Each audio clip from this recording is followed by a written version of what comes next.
प्रणाम देवभूमि, नमस्कार। आप देख रहे हैं न्यूज़ वन इंडिया और मैं हूं आपके साथ सपना शर्मा। आगे बढ़ते हैं। उत्तराखंड के लोक सेवा आयोग के चेयरमैन डॉक्टर राकेश कुमार ने पद से इस्तीफा दे दिया है। राकेश कुमार ने आपको बता दें कि 24 दिसंबर 2021 को यूकेपीएससी के चेयरमैन की जिम्मेदारी संभाली थी और उत्तराखंड लोक सेवा आयोग के अध्यक्ष के रूप में राकेश कुमार का कार्यकाल 6 वर्ष के लिए था, लेकिन मात्र 1.5 साल बाद ही राकेश कुमार ने शनिवार को अध्यक्ष पद से इस्तीफा दे दिया। हालांकि राकेश कुमार ने व्यक्तिगत कारणों के चलते इस्तीफा देने की बात कही है। अब आपको ये बता दें कि राकेश कुमार 1992 बैच के उत्तराखंड कैडर के आईएएस अफसर हैं, जो पौड़ी, नैनीताल और देहरादून के जिलाधिकारी भी रह चुके हैं। इसके साथ ही उत्तराखंड में सचिव के रूप में शिक्षा, स्वास्थ्य, आपदा प्रबंधन और राजस्व समेत तमाम विभागों में महत्वपूर्ण जिम्मेदारी संभाल चुके हैं। उत्तराखंड लोक सेवा आयोग के अध्यक्ष पद की जिम्मेदारी संभालने से पहले Rakesh Kumar United Nation Development Programme में भारत के मुख्य सलाहकार के रूप में कार्य कर रहे थे। उत्तराखंड अधीनस्थ सेवा चयन आयोग में पेपर लीक का मामला सामने आने के बाद सरकार द्वारा ग्रुप सी के पदों को भरने की भी जिम्मेदारी उत्तराखंड लोक सेवा आयोग को सौंपी गई थी। हालांकि यूकेपीएससी में भी कुछ भर्ती परीक्षाओं में धांधली के मामले सामने आए थे, जिसके बाद से ही यूकेपीएससी भी सवालों के घेरे में आ गई थी। उस दौरान भी चेयरमैन पद पर काबिज राकेश कुमार के इस्तीफे की मांग उठी थी। मामले की जांच के दौरान कई लोगों की गिरफ्तारियां भी हुई थी। यही नहीं, वर्तमान समय में यूकेपीएससी तमाम भर्ती परीक्षाओं को आयोजित कर रहा है और इसी बीच चेयरमैन राकेश कुमार में व्यक्तिगत कारणों का हवाला देते हुए अब उन्होंने इस्तीफा दे दिया है।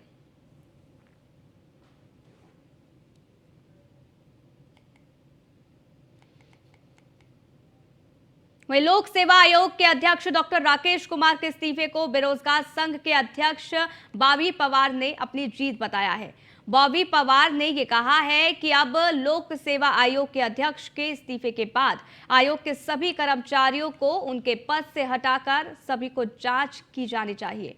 वहीं इसके बाद उम्मीद है कि कई सफेदपोश नेताओं के नाम धांधली में सामने आए। वहीं कांग्रेस ने भी राकेश कुमार के इस्तीफे पर सवाल उठाए हैं।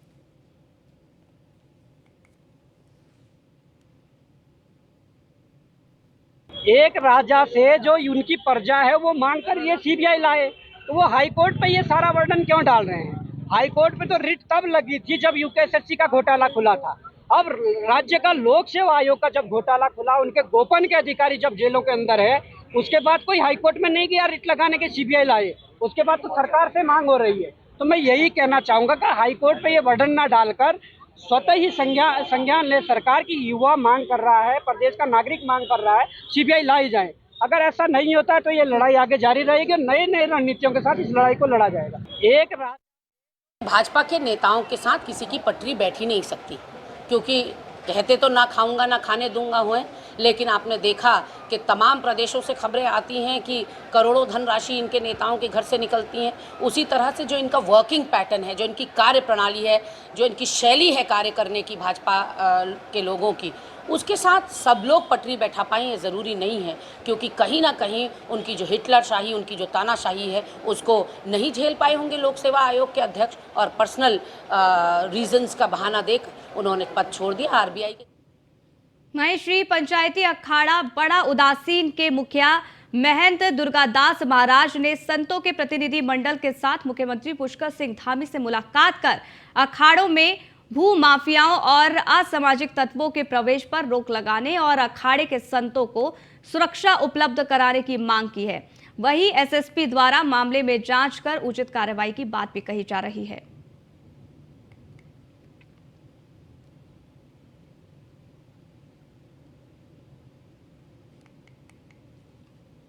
हमने सीबीआई जांच की मांग की है और जो अखाड़े के अंदरूनी मामले में जो भी राजनेता या भूमाफिया लोग हैं, उनका अखाड़े में प्रवेश वर्जित करने की भी मांग की है। उनका हस्तक्षेप नहीं होना चाहिए और हर प्रकार से अखाड़े की मर्यादा नियम बना रहे इसके लिए हमने उनसे आग्रह किया है कि आपका प्रशासन का भी ध्यान इस ओर रहना चाहिए।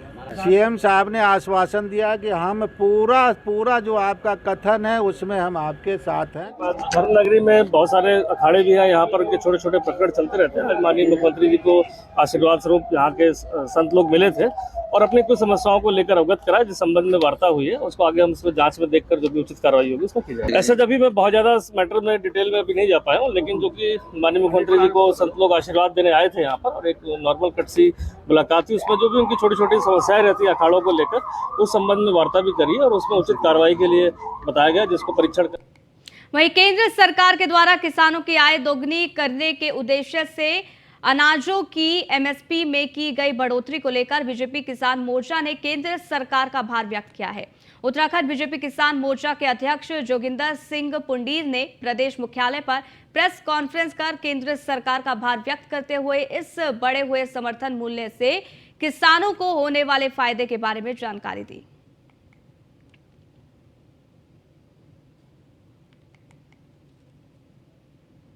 हम सेवा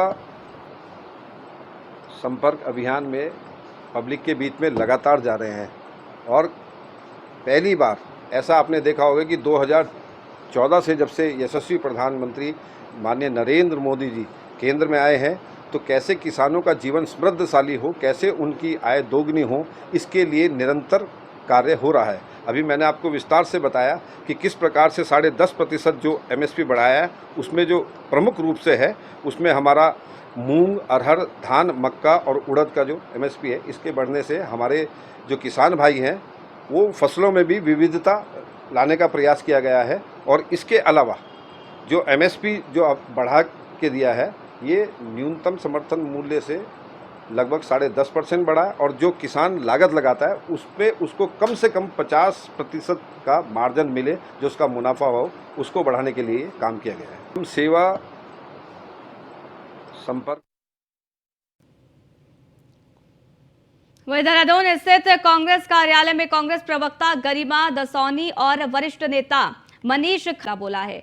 पूर्व मुख्यमंत्री त्रिवेंद्र सिंह रावत द्वारा महात्मा गांधी के हत्यारे नाथूराम गोडसे को देशभक्त बताने पर कांग्रेस ने जमकर कटाक्ष किए।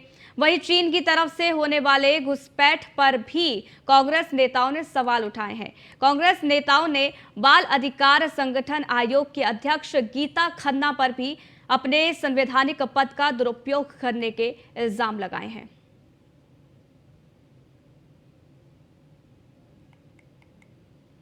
मौजूदा देखिए ऐसा है, अब ये मैं यहाँ पे 4-5 साल से हम देख रहे हैं महंगाई क्यों बढ़ रही है, जवाब आता है जय श्री राम। सुन लीजिए, भ्रष्टाचार क्यों बढ़ा है, जवाब आता है जय श्री राम। ठीक है, ये अत्याचार क्यों हो रहे हैं, जवाब आता है जय श्री राम। आपकी जो भू कानून है उसमें कुछ आप उसको ठीक क्यों नहीं करते, जवाब आता है जय श्री राम। आपके कर्मचारियों की स्थिति ऐसी क्यों है, जवाब आता है जय श्री राम। आपकी महिलाओं का अनादर क्यों होता है, जवाब आता है जय श्री राम। आपके बच्चों को नौकरियां नहीं मिल रही है, आता है जय श्री राम। और कोई जवाब नहीं है तो ये चुनाव की तैयारी से भी ज़्यादा है। ये मतलब ये मैं मानता हूँ कि जो मानसिकता है ये भ्रष्ट है और खोखली हो चुकी है और उनके पास और कुछ रह नहीं गया है कि एक समूह का अटैक करें या फिर एक बात मैं सवाल पूछूंगा। आप ये कह रहे हैं डेमोग्राफिक्स की बात की मुख्यमंत्री जी ने, आप मुझको ये जवाब दीजिए कितने लोगों ने बाहर से जाके गढ़वाल में ज़मीनें खरीदी हैं, कितने लोग ऐसे हैं जिनकी इजाज़त दी गई है। वो नहीं देख रहे हैं कि पहाड़ बिक गया है, वो नहीं देख रहे हैं कि ज़मीनें बिक गई हैं, वो नहीं देख रहे हैं कि उन्हीं के मुख्यमंत्री बीसी खंडूरी ने जो भू कानून पास किया था उसी का उल्लंघन कर दिया, उसी को रद्द कर दिया और हमें बोल रहे हैं इस बारे में। शर्म आनी चाहिए। बाल आयोग की अध्यक्ष हैं डॉक्टर गीता खन्ना, शर्म आनी चाहिए उनको, क्योंकि आयोगों के अध्यक्ष न दल विशेष के होते हैं, न व्यक्ति विशेष के होते हैं, न संस्था विशेष के होते हैं, न समुदाय विशेष के होते हैं। ऐसे में गीता खन्ना इस पद पर बैठने की अधिकारी है ही नहीं, क्योंकि यदा कदा तो वो अपनी सोच से सबको उजागर करती थी कि वो किस सोच की व्यक्ति हैं, लेकिन कमीशन के अध्यक्ष के पद पर रहते हुए उन्होंने एक महिला ग्रुप में व्हाट्सएप चैट के दौरान किसी शाश्वत संगठन तथा कथित हिंदू धर्म की रक्षा के लिए जो संगठन बनाया गया है 21,000 प्रति महिला मेंबर मांगे हैं और ये कहा है कि 21,000 से ज्यादा भी दे सकते हो और मुझे शब्द लिखा है कि मुझे डालिए ये पैसा। तो आप क्या बेगानी शादी में अब्दुल्ला दीवाना है? आप संगठन की अध्यक्ष हैं, शाश्वत संगठन की, और यदि अध्यक्ष हैं तो आप फिर कमीशन के अध्यक्ष पद से इस्तीफा दीजिए। आप पदाधिकारी भी नहीं है, आपने स्वीकारा है कि आप ऑफिस बेरर भी नहीं है, फिर आप इतना ज्यादा क्यों अपने पद की गरिमा से नीचे? वहीं लव जिहाद के बढ़ते मामलों को लेकर सरकार गंभीर है, ये कहना है कैबिनेट मंत्री गणेश जोशी का। गणेश जोशी का कहना है कि राज्य सरकार लव जिहाद को बढ़ावा देने वाले लोगों को किसी भी कीमत पर बख्शने वाली नहीं है। पुलिस अधिकारियों को इसके लिए खास निर्देश भी दे दिए हैं। सबसे पहले मैं मुख्यमंत्री जी को बधाई देना चाहता हूं कि सबसे सख्त धर्मांतरण कानून अगर बनाया है तो पुष्कर सिंह धामी सरकार ने बनाया है। लेकिन जिस प्रकार से पिछले 4-5 दिनों में आप देखा होगा लव जिहाद के मामले बहुत बढ़ते हुए दिखाई दे रहे हैं, इसका मतलब एक सोची समझी साजिश के तहत षड्यंत्र किया जा रहा है। लेकिन देवभूमि में इसको बर्दाश्त नहीं किया जाएगा, चाहे जितने भी सख्त कदम उठाएं। अभी मुख्यमंत्री से उस पर चर्चा मैं करके आ रहा हूँ और हम ऐसी नज़ीर स्थापित करेंगे कि उसका उदाहरण अन्य प्रदेश भी लेंगे, ये मैं कहना चाहता हूँ। ऐसा तो नहीं है कि मुख्यमंत्री जी लैंड जिहाद के आपने कहा एक षड्यंत्र टाइप भी लग रहा है? नहीं, देखिए मैं आभार व्यक्त करना चाहता हूँ मुख्यमंत्री जी का कि लैंड जिहाद के खिलाफ जो कदम आपने उठाया, जो हिम्मत आपने दिखाई है, तो मुझे लगता है कहीं ना कहीं एक षड्यंत्र उससे परेशान होकर, उससे घबरा कर ये लोग कर रहे हैं। क्योंकि एकदम इतने मामले जो उठे हैं ये अपने आप में कुछ और संकेत देते हैं और हमारी सरकार, हमारे पुलिस विभाग इसमें मुख्यमंत्री निश्चित किया और निश्चित ही जो मामले आएंगे वो सख्ती। वह देश के भावी सैन्य अफसर सरहद की निगाहबानी को तैनात हैं। आपको बता दें कि ये तैयार हैं इसके लिए पूरे। भारतीय सैन्य अकादमी में शनिवार को हुए पासिंग आउट परेड के बाद भारतीय सेना के 131 युवा अफसर अब उनको मिल गए हैं। इसके अलावा 7 मित्र देशों के 42 कैडेट भी IMA से कड़े प्रशिक्षण लेकर अपनी अपनी सेना का हिस्सा बने हैं। सेना प्रमुख जनरल मनोज पांडे ने बतौर निरीक्षण अधिकारी परेड की सलामी भी ली है। अब ये रिपोर्ट देखिए।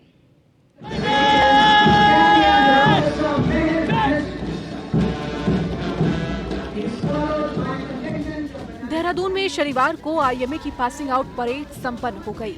इस बार IMA की पासिंग आउट परेड में देश और मित्र देशों के 373 जेंटलमैन कैडेट्स पास आउट हुए हैं।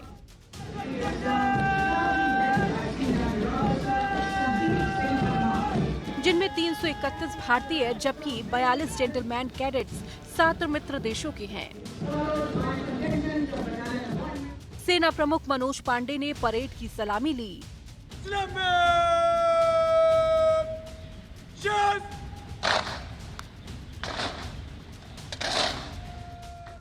इस ऐतिहासिक पलों को लेकर पासिंग आउट परेड में शामिल हुए 374 जेंटलमैन कैडेट्स की खुशियां देखते ही बन रही थी। स्वर्ण, सिल्वर और कांस्य पदक विजेताओं ने मीडिया से भी अपनी खुशियों और चुनौतियों के बारे में बड़ी बेबाकी से बातचीत की। जो भी चुनौतियां रहेंगी वो ऐसे कोई स्पेसिफिक नहीं है। वॉरफेयर हमेशा चेंज हो रहा है, हमेशा चुनौतियां नए टाइप्स की आएंगी और हमें IMA में इसी चीज़ के लिए ट्रेन किया जाता है कि जो नई चुनौतियां आए हमारे सामने हम उनको अच्छे से फेस कर पाएँ। क्योंकि कन्वेंशनल चुनौतियां अब नहीं रही है। हर वक्त आप न्यूज़ में भी देखते होंगे अलग टाइप की चुनौतियां आती है।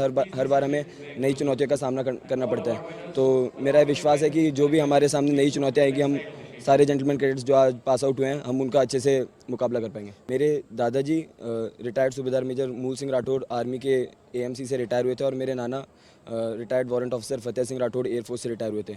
तो मेरे बचपन में उन्होंने मुझे थोड़ा बहुत इस डायरेक्शन में इनिशिएट किया था, जिसके बाद मैंने 8th में RMC ज्वाइन करने का डिसीजन लिया। ट्रेनिंग पीरियड काफ़ी अच्छा रहा। हम 3 साल इंडिया में ही ट्रेनिंग करके आए थे।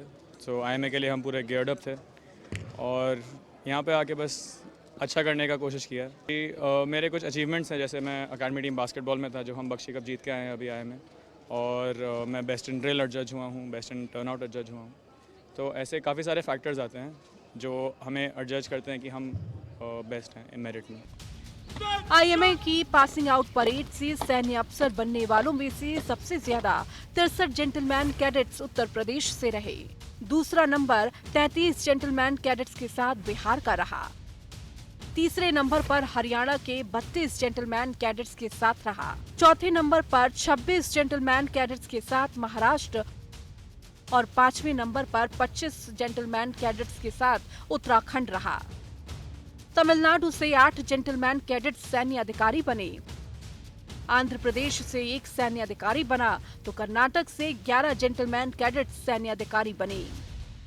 तेलंगाना से 3, केरल से 5, जम्मू कश्मीर से 6, हिमाचल प्रदेश से 17, पश्चिम बंगाल से 3, झारखंड से 8, मणिपुर का 1, असम का 1, गुजरात के 2, चंडीगढ़ का 1, तो उड़ीसा के 2, पांडिचेरी का 1, अरुणाचल के 8, छत्तीसगढ़ के 5 और त्रिपुरा का 1 gentleman cadets passing out parade के बाद सेना में अधिकारी बन गए। As it has always been the dream of my father, who wanted to join the army, but due to certain medical reasons he failed. He always motivated me since my childhood to join the armed forces, as this has been the tradition of my ancestors. So I am the proud son of my father, who has completed his dream of joining the army, and today I've made my father proud, and I'll keep making him proud and my unit. The only thing which I want to say is that serving the nation and serving my battalion, serving my men, that will always be my first priority. मेरे को sir बहुत अच्छा गौरव महसूस हो रहा है। मेरा बच्चे ने इतना बड़ा गोल्ड मेडल अचीव किया है। ये स्टार्टिंग से ही बहुत ब्रिलियंट स्टूडेंट रहा है।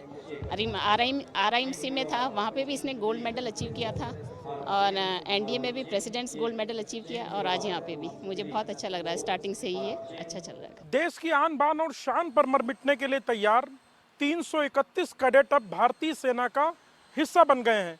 देहरादून स्थित भारतीय सैन्य अकादमी में सुबह 6 बजे से शुरू हुई IMA पासिंग आउट परेड संपन्न हो गई है, जबकि भारत के मित्र राष्ट्रों के 47 कैडेट भी पास आउट हुए हैं।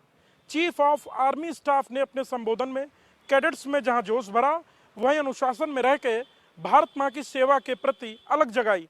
आयोजित इस कार्यक्रम में कैडेट्स के साथ ही कार्यक्रम में आए रिश्तेदार और परिजनों में भी खुशी देखते ही बनती थी, और उत्साह और जोश के इस माहौल में एक बार फिर भारतीय सैन्य अकादमी की तस्वीरें देश और दुनिया में तेजी से वायरल हो रही हैं। कैमरा सहयोगी अंजीत के साथ सुदीप जैन न्यूज। वहीं पूर्व स्वास्थ्य मंत्री सुरेंद्र सिंह नेगी के नेतृत्व में कांग्रेस कार्यकर्ताओं ने बेस चिकित्सालय कोटद्वार में मूलभूत सुविधाओं की मांग को लेकर प्रदर्शन किया है। इस दौरान पूर्व मंत्री SS नेगी ने यह कहा है कि 2017 में जब प्रदेश में कांग्रेस की सरकार बनी तो इस अस्पताल का संयुक्त चिकित्सालय से उच्चीकरण से कर बेस चिकित्सालय में तब्दील किया गया, और जो भी सुविधाएं बेस चिकित्सालय में होनी चाहिए थी वह उपलब्ध कराई गई। इस बेस अस्पताल में डॉक्टरों के 58 पद स्वीकृत हैं। वहीं आपको बता दें कि इसके सापेक्ष इस समय लगभग 20 डॉक्टर सेवाएं दे रहे हैं, जब क्षेत्र की विधायक कोटद्वार की जनता के स्वास्थ्य के प्रति संवेदनशीलता इस वक्त नजर नहीं आ रही है, तो और उम्मीद इनसे क्या की जाए। इसके साथ ही सुरेंद्र सिंह नेगी ने कहा है कि अगर जल्दी ही प्रदेश सरकार अस्पताल की मूलभूत सुविधाओं को पूरा नहीं करती है तो हमें मुख्यमंत्री का घेराव करने के लिए मजबूर होना पड़ेगा। लोगों ने महामहिम राज्यपाल को एक ज्ञापन प्रेषित किया है और ये भी मांग की कि लगभग 250 का जो पैरा मेडिकल स्टाफ होता है उसके सापेक्ष मात्र जो है 90 के करीब जो है स्टाफ है, तो कैसे उनकी जो है सेवा हो सकती है। जो डॉक्टर्स वर्तमान में यहाँ हैं वो अपने एफर्ट से कोशिश तो करते हैं और धन्यवाद देना चाहते हैं उनको, इतनी कम संख्या होने के बावजूद भी आप थोड़ा थोड़ा सेवा दे रहे हैं। वहीं उत्तराखंड में पिछले दिनों हुई बारिश और ओलावृष्टि से किसानों को भारी नुकसान हुआ है। फल और सब्जी के जो किसान हैं इस ओलावृष्टि से वो सबसे ज्यादा प्रभावित हुए हैं, और आम इसके साथ ही लीची की जो फसल है वो 40% तक ओलावृष्टि की वजह से खराब हो चुकी है। प्रदेश के कृषि मंत्री गणेश जोशी ने इस बारे में मुख्यमंत्री से भी मुलाकात की। कृषि मंत्री गणेश जोशी ने बताया कि उद्यान विभाग और कृषि विभाग के द्वारा जिन किसानों का नुकसान हुआ है उसकी क्षति की जाएगी और उनकी क्षति पूर्ति की जाएगी, ये उन्होंने कहा। केंद्र की फसल बीमा योजना के तहत जो लोग लाभार्थी हैं उन्हें योजना के तहत मुआवजा दिया जाएगा, और जो लोग बीमा योजना के तहत रजिस्टर्ड नहीं है उन्हें राज्य सरकार की ओर से मुआवजा दिया जाएगा। राज्य सरकार किसानों के साथ खड़ी है। देखिए, अभी भारी ओलावृष्टि से हमारे फलों को काफ़ी क्षति हुई है। 3% से लेकर 52% तक क्षति विभिन्न स्थानों पर हुई है। कहीं पर और आम, लीची और उसमें तो 25 से 45% हुई है। अन्य फलों में 18 से 22% हुई है। सेब आदि में हमारा जो जिला है रुद्रप्रयाग, वहाँ पे 40 से 50% की क्षति हुई है। उधम सिंह नगर में जो हमारी आम लीची है उसमें 50 से 60% की फसल। वहीं उत्तराखंड में जिलों में अब प्रभारी सचिव की व्यवस्था को खत्म कर दिया गया है। लंबे समय से देखा जा रहा था कि प्रभारी सचिव अपने जिलों में बैठकर काम करते ही नहीं हैं, जिसके पीछे बड़ा कारण ये बताया जा रहा है कि सचिवालय में कई महत्वपूर्ण बैठकें होती हैं, जिसके चलते प्रभारी सचिव जिलों का दौरा नहीं कर पाते हैं। लेकिन प्रदेश में अभियोजन विभाग ने 21 सीनियर IAS अधिकारी के सभी जिलों के दौरे के लिए रोस्टर तैयार किया है। इसके तहत सभी IAS अधिकारी को महीने में 1 से 2 जिलों का दौरा करना अनिवार्य होगा। कार्यक्रम क्रियान्वयन विभाग के सचिव दीपक गैरोला ने ये कहा है कि रोस्टर तैयार हो चुका है। सभी IAS अधिकारी अब सोमवार से अपने अपने जिलों का दौरा करने वाले हैं और जिलों का दौरा करने के बाद IAS अधिकारी के द्वारा कार्यक्रम की क्रियान्वयन विभाग को अपनी रिपोर्ट भी यहां सौंपी जाएगी। कार्यक्रम क्रियान्वयन विभाग के हमारे 3 संकल्प हैं, 3 शासनादेश हैं। तो सरकार जनता के द्वार, हमारा संकल्प अनुशासित प्रदेश और हमारा संकल्प भयमुक्त समाज। तो इसी के संबंध में आज हमने 2022 और 2023 के आंकड़ों के साथ समस्त जिलाधिकारियों, पुलिस कप्तान, कमिश्नर कुमाऊं गढ़वाल और IG कुमाऊं गढ़वाल, इन सब के साथ CM साहब की अध्यक्षता में एक रिव्यू मीटिंग थी। तो उस रिव्यू मीटिंग में इन सभी पे कार्यवाही के निर्देश दिए गए हैं। जहाँ जहाँ से रिपोर्ट नहीं आ रही है वहाँ से रिपोर्ट आनी प्रारंभ हो गई है। और एक जो बहुत महत्वपूर्ण साहब ने निर्देश दिया कि शिकायतें तो आती हैं, जब साहब भी विजिट पे जाते हैं जिलों में तो शिकायतें, मतलब जिला छोटा है, शिकायतों का पुलिंदा बहुत बड़ा होता है। तो इसमें बेसिकली अब ये निर्देश दिए गए हैं भाई जिलाधिकारी तो अपने स्तर से करें ही करें, लेकिन जो मंडलीय आयुक्त हैं, जो हमारे मंडल आयुक्त हैं, वो भी प्रतिमाह जिलाधिकारियों की समीक्षा बैठक लें इन 3 संकल्पों के आधार पर। तो जो समस्या मंडल लेवल पे सॉल्व हो सकती है वो वहीं सॉल्व हो, जिसको शासन पे आना है तो वो एक रिकॉर्डेड हो जाएगा कि अगर 100 समस्याएं आई हैं, 50 वहाँ निस्तारित हुई हैं, 25 वहाँ निस्तारित हुई हैं, तो 20-25 खाली शासन स्तर पर आएंगी। तो कभी कोई उच्च अधिकारी, माननीय मुख्यमंत्री जाते हैं, मंत्रीगण जाते हैं, अब तो समय समय सचिव भी भ्रमण करने वाले हैं, तो वो समस्याएं उनके स्तर तक नहीं आएंगी। तो ये इन्होंने बहुत अच्छा एक दिशा निर्देश दिया है। दूसरा, हमने उनके सम्मुख रखा था कि कार्यक्रम क्रियान्वयन विभाग, क्योंकि ये जितनी भी योजनाएं उनका कार्यान्वयन करवाना है फील्ड में, तो उसके साथ साथ जितनी हमारी योजनाएं हैं सरकार की, चाहे वो केंद्र पोषित हो चाहे वो राज्य पोषित हो, तो जितनी भी योजनाएं चल रही हैं उन योजनाओं को धरातल पर उतारने के लिए हमने सभी विभागों से कुछ प्रेजेंटेशन मंगाए। जन कल्याणकारी योजनाओं के, समाज कल्याण हो गया, महिला बाल विकास हो गया, उद्यान हो गया, कृषि हो गया, तो हमने मत्स्य का एक छोटा सा प्रेजेंटेशन बनाया था। और हमारा ध्येय उसमें ये है कि जब भी बहुउद्देशीय शिविर लगें या तहसील दिवस लगें तो उस दौरान लोगों को ये पता हो कि अगर इस विभाग की योजना है तो भाई मैं इसके लिए अप्लाई कर सकता, मैं इसकी अहर्ता रखता भी हूँ कि नहीं रखता हूँ, और अगर रखता हूँ तो मैं कैसे अप्लाई करूँ। तो उसकी अहर्ता, उसकी प्रक्रिया और उस योजना की विशेषताओं को उन शिविरों में बताया जाएगा अन्य प्रचार माध्यमों के अतिरिक्त। और उसके लिए अभी हम एक बृहद योजना बनाने चाह रहे हैं बहुउद्देशीय शिविर की, कि हम 1 साल के अंदर जितनी भी ग्राम पंचायत है, हमारी लगभग 8000 ग्राम पंचायत हैं, समस्त ब्लॉकों में हम बहुउद्देशीय शिविर का आयोजन करेंगे। और इसके लिए हमने DM से रोस्टर मंगा लिए हैं भ्रमण के। तो हमारे जो विशेष कार्य अधिकारी हैं और या जब माननीय मंत्रीगण जाते हैं तो उन रोस्टर के आधार पे हम भी फील्ड में स्टाफ भेजेंगे। नहीं, इस पे तो अब माननीय मुख्य सचिव महोदय की निर्देशानुसार जो 20 के करीब यहाँ पे सचिवगण हैं, सभी सचिवों की हर माह ड्यूटी लगा दी गई है कि जून माह में ये, मतलब अगर सचिव 20 हैं, जिला 13 हैं, तो एक सचिव 2 जिलों में जाएगा फिर, और जून माह में वो कहाँ जाएगा उसका निर्धारित कर दिया गया है प्रोग्राम। और वो इसी माह में, मुझे लगता है कि कुछ सचिवों के तो मैं देख भी रहा था प्रोग्राम आ गए हैं, सोमवार से ये जाना। तो इस बुलेटिन में फिलहाल के लिए बस इतना ही। रुकेंगे एक छोटे से ब्रेक के लिए। देखते रहिए न्यूज़ 1 इंडिया।